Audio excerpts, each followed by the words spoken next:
हेडलाईन्सचे प्रायोजक आहे NBC bearings, लांब पळण्यासाठी। लोकसभा निवडणुकीपूर्वी ठाकरे गटाला धक्का। रवींद्र वायकर शिंदेंच्या शिवसेनेत, मुख्यमंत्री शिंदे यांच्या उपस्थितीमध्ये वर्षा निवासस्थानी पक्षप्रवेश।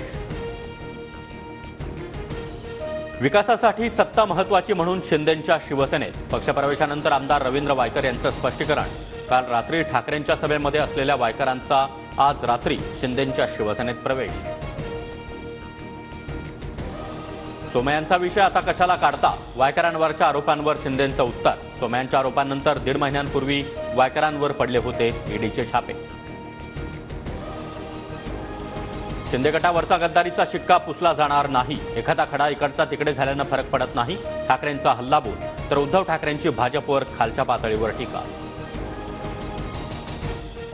उद्धव ठाकरेंनी सत्ता असताना मला मंत्री केलं नाही, पक्षफुटीनंतर मला गटनेताही केलं नाही। भास्कर जाधव यांची ठाकरेंवर जाहीर नाराजी।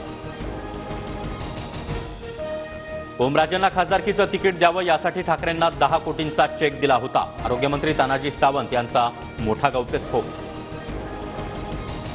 राजकारणातील टीकेची पातळी आधीच रसातळ आला, आता हातवाऱ्यांचा देखील दर्जा घसरला। आमदार संतोष बांगर यांच्या हातवाऱ्यांवरून सोशल मीडियाच्या माध्यमातून टीकास्त्र। भाजपच्या केंद्रीय निवडणूक समितीची उद्या बैठक। बैठकीमध्ये महाराष्ट्रातील भाजपचे उमेदवार ठरण्याची शक्यता।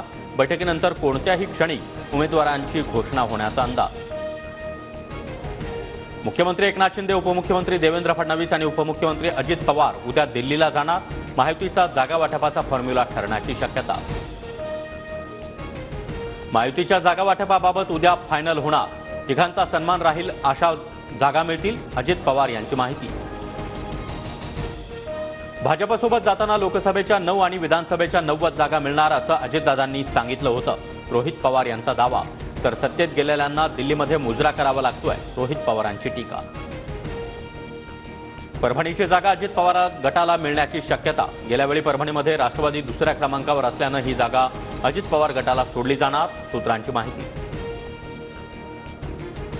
काँग्रेसकडून कोल्हापूरमधून शाहू महाराज छत्रपती, सोलापुरातून प्रणिती शिंदे, तर पुण्यामधून रवींद्र धंगेकर यांना उमेदवारी मिळण्याची शक्यता। लवकरच घोषणा होणार।